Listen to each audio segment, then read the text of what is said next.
Good afternoon and welcome everyone to today's Can Brownfield Land Solve the Housing Crisis webinar, brought to you by Environment Analyst. My name is Matthew Abbott and I will be chairing this session for you.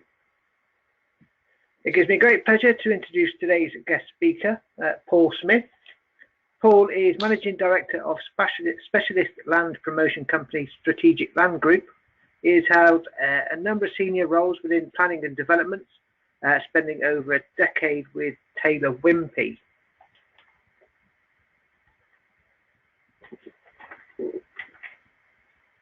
You can submit questions at any time during the webinar. All you do is please send them over in the question box. I will collate the questions and then pose to Paul at the end of his presentation. If you have any unanswered questions, please do email them over to me and I will pass them over to Paul, who will answer them then. So without further ado, I will pass over control to Paul for his presentation. Over to you.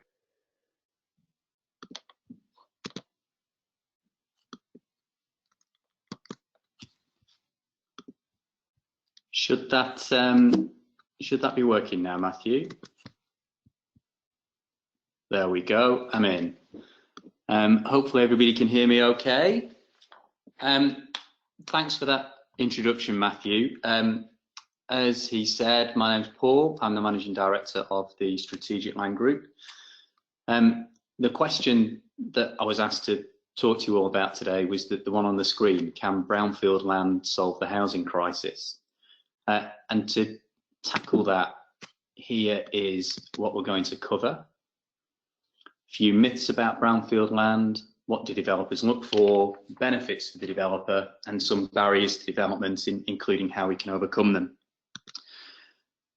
First order of business, though, is to explain to you why on earth you should listen to me about all of this. And as Matthew said, the Strategic Land Group is a land promotion company, so you'll all have an image of land promoters as being somebody that works with landowners on greenfield sites at the edge of settlements, but actually we don't just do greenfield sites, we do brownfield sites too. And a large part of that is because of my background. I spent the first chunk of my career working at Taylor Wimpey back in the days of Brownfield First and PPG3, if any of you remember that. And my operational area then in Greater Manchester was just inside the M60 motorway, so virtually everything we did was brownfield land. So I've done a fair few of those sites in my time.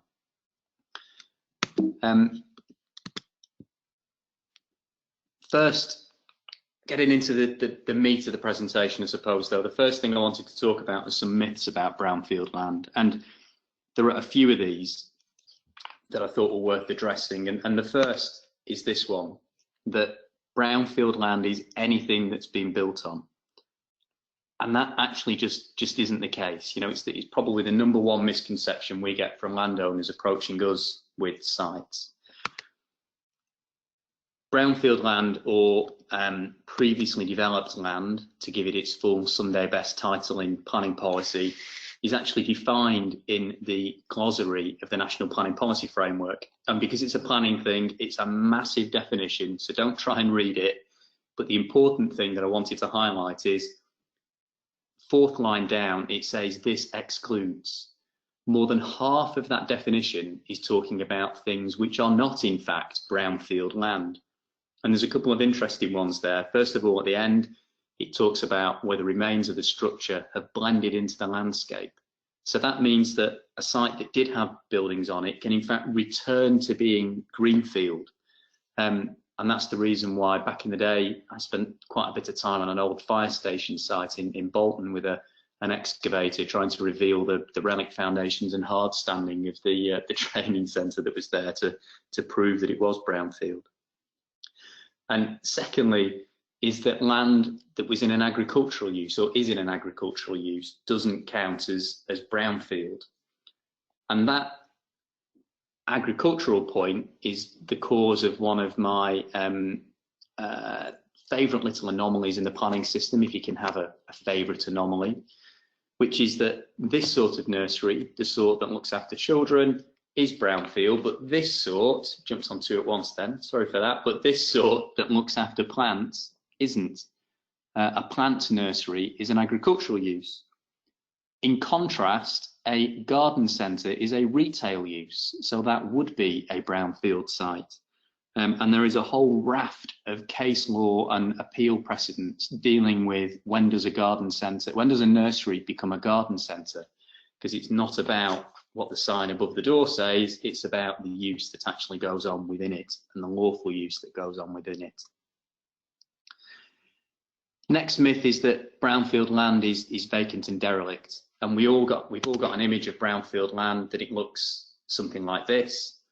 A building beyond the end of its useful life, and that one even looks as though it's on the verge of returning to greenfield with a number of trees growing out the front of it. But it's often more like this, operational premises, albeit not usually in North America as it looks as though this one probably is, but buildings that are in operation, that are occupied, but that the occupier is looking to move because the premises aren't suitable anymore, because they've been a bit dilapidated, because the business is growing. That's more often than not the sort of site that we see being developed for brownfield site we see being developed for homes. And the next myth, and apologies for the spoiler alert here, but is that brownfield land can solve the housing crisis. And this is one of my favourite myths about not just brownfield land, but the housing crisis overall. And it's often peddled by NIMBYs when you submit planning applications, and in particular by these guys at CPRE. It might interest you to see on that logo what CPRE actually stands for, because I'd always thought it was the Campaign to Protect Retirees' Equity. But apparently it is rural England. And CPRE produce a report every year called the State of Brownfield, where they look through local authority brownfield land registers and try to work out how many homes can be built on brownfield land. And it always results in newspaper coverage like this article from The Sun, and the line in bold there at the top: Britain's housing crisis could be solved by building 1 million homes on available brownfield land.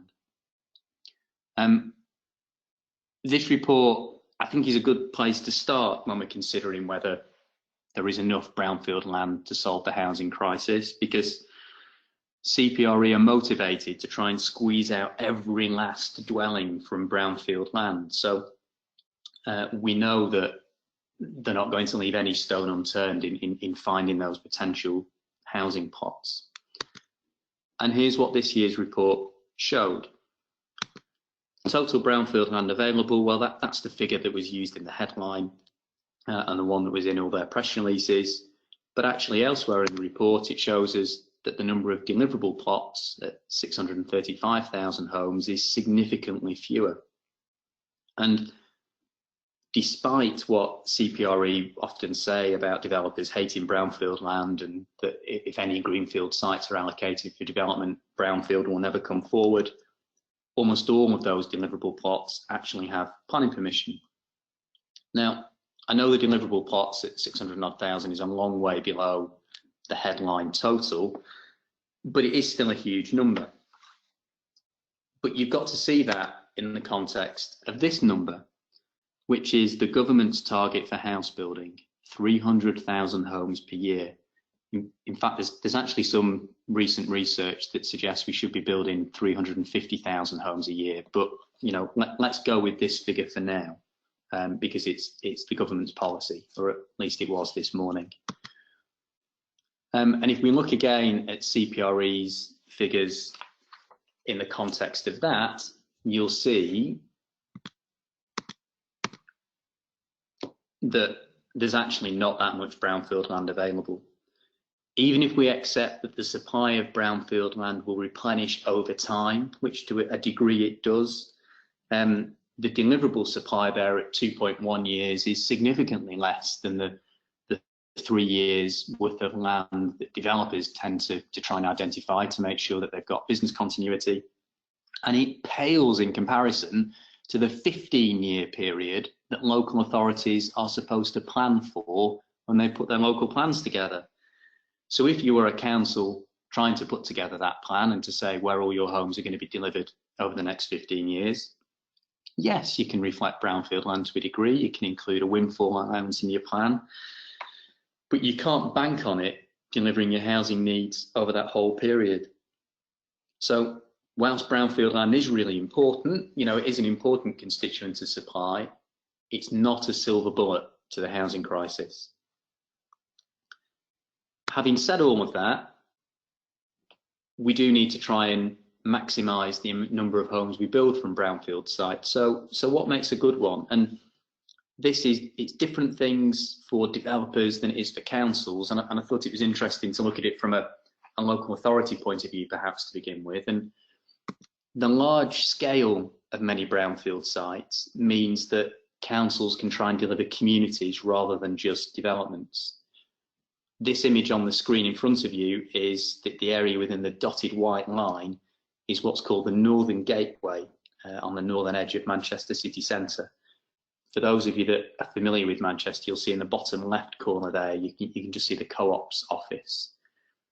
There's huge amounts of brownfield land in that area, some of better quality than others. And the council have an aspiration to see that developed into a whole new district, a whole new quarter that looks something like this, with homes, shops, cafes, and even by the looks of that, an artisanal crisp salesman at the front there. And the scale of that brownfield site gives them the opportunity to do that. Brownfield land can also, or redeveloping brownfield land can also help improve the appearance of areas. This image is of the Beeley Industrial Estate in Bolton, in Bury, sorry, which is an SLG site, actually one that we're working on. And you can see just behind the cafe at the front, which is called Babs Baps, is some fairly decrepit, run-down industrial premises that are coming towards the end of their active life. And yet there is housing on both sides of that. And you can't help but think that a new development of some description on that site would significantly improve the prospects for the, or significantly improve the outlook in the environment for the existing neighbours. Developing brownfield land can help deal with legacy contamination issues too. That's one of the reasons why councils really like it. This image is of a site in Rochdale. It's a fantastic brownfield site. You know, you can see some pretty run-down buildings, lots of open space. There's a river valley just at the bottom of the screen there. You can see the sort of the line of trees marking that. And it could accommodate several hundred homes. But the reason why it is in this position is some of you may recognise it as the former Turner and Newell asbestos factory. And it's got some pretty significant contamination issues, as you can see from this image. All the white colouring on there is piles of asbestos fibres where when the building was in operation, effectively the waste material just got pushed down the embankment at the top of the river, and there's piles and piles of it down there. Developing that site for housing is probably the only way the remediation of the site is ever going to be funded. What makes a good brownfield site for a developer is one that maximises the benefits for developers. And there are a few of those. Some of you with younger children may recognise this as the post office in the centre of Pencaster, where Britain's most famous postman operates from. And brownfield sites like this are often close to existing infrastructure. So you can see there that the shops and the facilities that Pencaster has to offer are immediately around the post office building. If that development were on the edge of the settlement, it will be further for those new residents to travel to get to those facilities, which means they're more likely to use the car, for instance. Now, the benefit to developers of that is it can reduce the requirements for off-site infrastructure. And highways is a really good example. You know, there will already be road infrastructure capable of dealing with the traffic going backwards and forwards to that post office. If it were to be redeveloped for homes, you would have traffic going backwards and forwards to those homes, which means you probably don't need to improve the infrastructure off-site, which can help reduce development costs.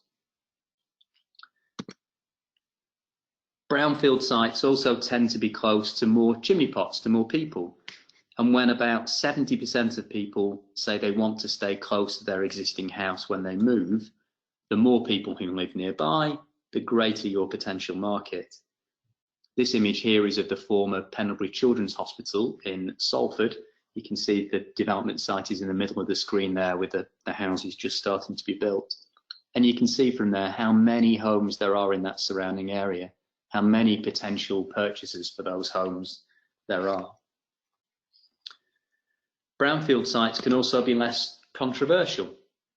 You tend not to get campaign posters like this with MPs lobbying to protect our brownfield land, although you do sometimes get opposition to it.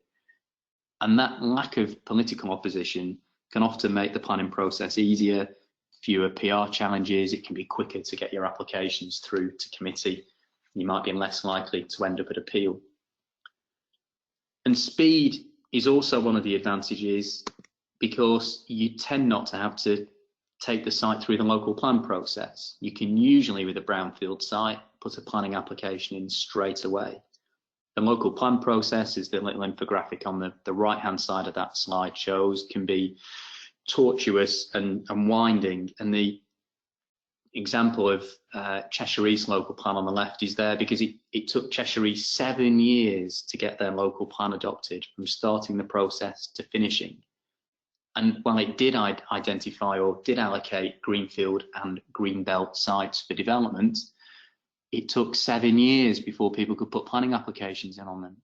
Brownfield sites, on the other hand, were seeing their applications being submitted and determined right the way through that process. Because that's all well and good, but we do need to consider, when does remediation tip the scale? And this really comes down to cost. And to answer that question, we need to look at how developers value land. Now, a lot of you, I am sure, will be really familiar with this already, but developers typically use the residual method when they value land. And what that means is they take the gross development value, so the total value of all the homes that will be sold for, and then they allocate some of that to profit, some to cover the development costs, and then what's left over, that's the land value. But the GDV, the gross development value, is fixed. So if the costs of remediation get too high, something has to give. It can't be the development costs because they're basically fixed. It could be the developer profit, but that doesn't actually happen in the real world because developers have a margin, a target margin they need to make. And if they can't make it on that site, they won't bid on that site. They'll go and bid on a different one. So what actually happens is it's the bit at the bottom there, the land value, is the bit that gives way and has to reduce. And if that reduces too far, it might get to a level where the owner refuses to sell, especially if that land value becomes lower than the existing use value of the site, or in some cases, even if it gets pushed into negative territory. That's when development just isn't viable.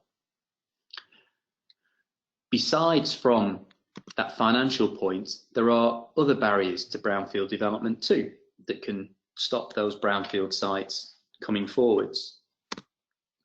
And one of those is having the right information. When developers are preparing offers for the site, or deciding whether to bid on a site, or whether they're actually preparing an offer for it, they need good quality site investigation reports so they know exactly what they're dealing with. If that information isn't there, it will put some developers off. Some developers will make an offer, but they'll want some form of security that they're going to buy the site in order for them to fund the site investigation work they need. You know, SIs are not cheap. And you can give the developer that security, be it a lockout agreement or a contract where the price adjusts after the contract has been exchanged. The developer knows they've got some comfort, but the landowner gives them lots of control away there. So a better way, or another way of dealing with it, I shouldn't say better, another way of dealing with it is you could get a land promoter involved, somebody like us, and we'll fund that work up front so that at the point developers are bidding on a site, they know exactly what they're dealing with. Another barrier can be legal issues, title issues, and this is especially the case on older industrial estates. You can find that they are a patchwork of titles with different long leasehold interests, various restricted covenants, easements, all that sort of stuff. And again, it can be difficult to get your head around exactly what needs doing with that. There can be some work needs doing to manage those through, whether it's deciding which bits you can ignore, which bits need insuring against, which bits you need to go and negotiate to change. And the best way to deal with that is to do the analysis up front. And you can do it, again, a land promoter can help you with doing that, or you can go to somebody like Harvey Specter on the screen, and I'm sure he'll cross lines in doing it, but he'll definitely get the job done for you at the end of the day. The final barrier that I wanted to talk about was the planning process, and that can be a barrier to brownfield sites coming forwards. You would think that it would only be encouraging brownfield sites being redeveloped, but it can be a barrier. Local plans often try and protect sites for employment generating uses.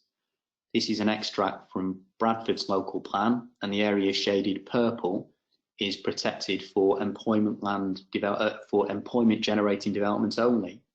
And that is because the council are trying to encourage economic growth. It's the same reason why they can sometimes try and resist redevelopment of existing employment premises, even if they're not allocated for an employment use, because they're worried about the loss of jobs that might cause. And that does, of course, ignore the fact that new homes in themselves generate jobs and are important to stimulating economic growth and housing the workers that are going to fill all these jobs. But it is something that councils are concerned about. And national policy tries to address that.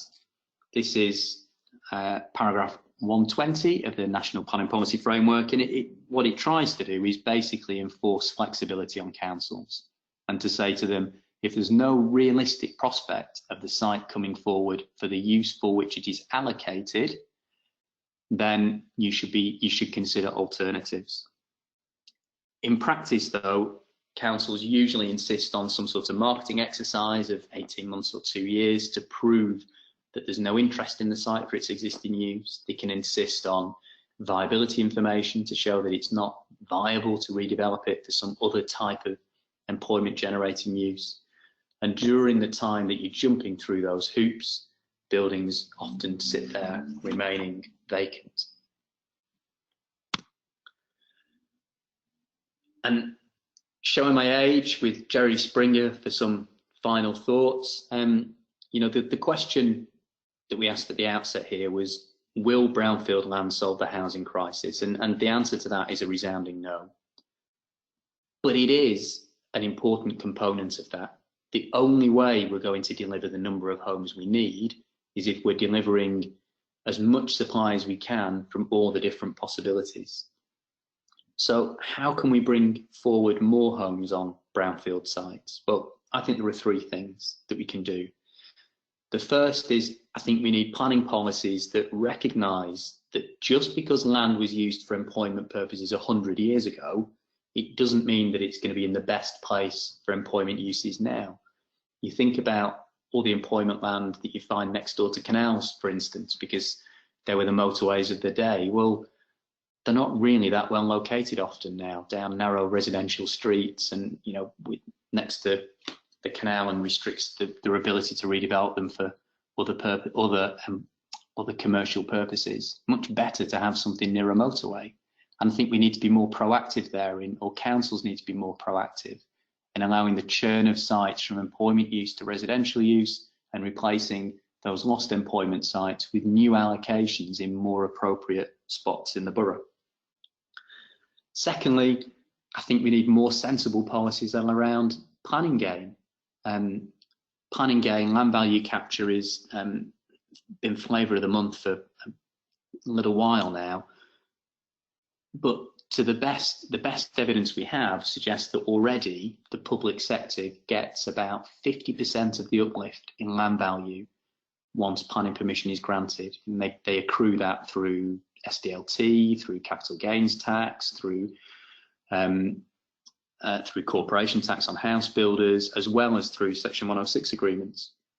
And when brownfield land typically has a smaller uplift in value because the existing use value is much higher than the existing use value for a greenfield site, those policies can weigh more heavily on brownfield land.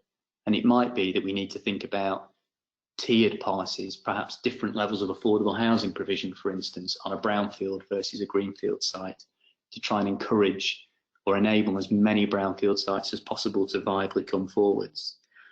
And finally, for sites like the Turner and Newell one in Rochdale that I show, maybe we need some good old-fashioned gap funding, with a government agency coming in to help subsidise those costs of remediation, such that development of the site for residential purposes actually is viable. That's basically everything I had to say. If you want to find out more, there's a website, we've got a mailing list, and often on Twitter talking about this sort of stuff. And of course, there's the opportunity to ask questions now. Hi Paul, thank you for that. That was a great insight. I hope you all found it both informative and interesting as much as I did. We've now got time, as Paul mentioned, for some questions. We've got one in from John Armstrong. Paul, what makes up the criteria for deliverable brownfield land for housing? Deliverable land in planning policy terms is land that is capable of coming forwards in the next 5 years and that is suitable for development, available for development, and where development is achievable. So, unpacking that, suitable, I always like to think it relates to sort of location requirements, really, that you've got the right range of services and facilities nearby, highways access, those types of things. Available means that you've got a willing landowner that is prepared to sell the site, and achievable means that it's actually practically capable, it's practically possible to build homes on the site. So that will cover things like ecological constraints, as well as ground conditions and remediation costs. Okay, great. Got another one from Stephen Fryer. Most town centres have a significant amount of unoccupied retail units and flats above. Given that the retail shops are in decline, has any estimate been made as to how much housing dwellings could be created by rationalising and reallocating building use in town centres UK-wide? I don't know if anybody's done any research looking at the numbers, but it is something that I know the government is acutely aware of. And one of the things that the government has been pushing recently has been permitted development rights, which allows you to change the use of premises from one use to another without needing planning permission. There's all sorts of different caveats and restrictions around that. But one of those changes, I think I'm right in saying, is a retail to residential permitted development right, and you want to be introduced to try and encourage people to do exactly that, to turn shops into homes without needing to go through the full rigmarole of a formalised planning application. Okay, I think there was a report, I can't remember the organiser, called the City Space Race. If you Google that, there's an economics organisation that had done some work on town centres and what the possibilities were. Just wait to see if we get any more questions in, but there's another one, Paul, on about brownfield registers and things like that. We know that there's a lot of hype about them when they were brought out, but do you see any evidence of them actually working, or are they a hindrance to local authorities of having to do more reports? I don't think they're making any real difference, to be honest. It's something that I've written about quite a lot. I think I did one of my Housing Today columns on this, and it's a nice idea, isn't it, that you have a list of brownfield sites that the council believe are suitable for housing development. But most developers are, out and about looking for those sorts of sites anyway. So the registers that I've looked through don't identify any sites that you think, oh, that's great. We wouldn't have known about that otherwise. I think where they can become really powerful is with the Part 2 registers, which if a council places a site on Part 2 of their Brownfield land register, it gives it permission in principle. It's sort of like having an allocation in a local plan. It sets it says that homes are acceptable on that site, and you still need to go through some certain technical approvals before you build the homes, but it lowers the planning hurdles. It gives more certainty of delivery. But I don't know of very many authorities, if any, that have put any sites on Part 2 of the registers because they're worried about the loss of control through the planning process, and in some cases the loss of application fees, because it's a different approval regime. So, yeah, nice idea in theory, but I don't think it's had any tangible impact in practice, to be honest, in terms of the number of homes being delivered on brownfield sites. Okay, thanks for that. Paul, got Paul's details there on the screen for everybody to see there. Once again, thanks for those questions that you did send in. If you haven't had time to type away while we were talking there, please do feel free to send them over to myself, and I can pass those over to Paul to be answered. You can also hear more from Paul at the forthcoming Brownfield Redevelopment North Conference taking place on the 13th of November. Paul will be speaking during the morning session of that event. We also have a detailed list of events there you can see, including further webinars that we run. Once again, you can visit www.environmentanalyst.com/events, and you can get a full listing of the events and that running throughout the rest of the year and in the early part of 2020. So all for me to do is to thank you all for attending. As you can see, we will be sending out a recording and the slides shortly for you all. And finally, just want to say thanks to Paul again for your time. No problem. Thanks everyone for listening. Thank you and goodbye.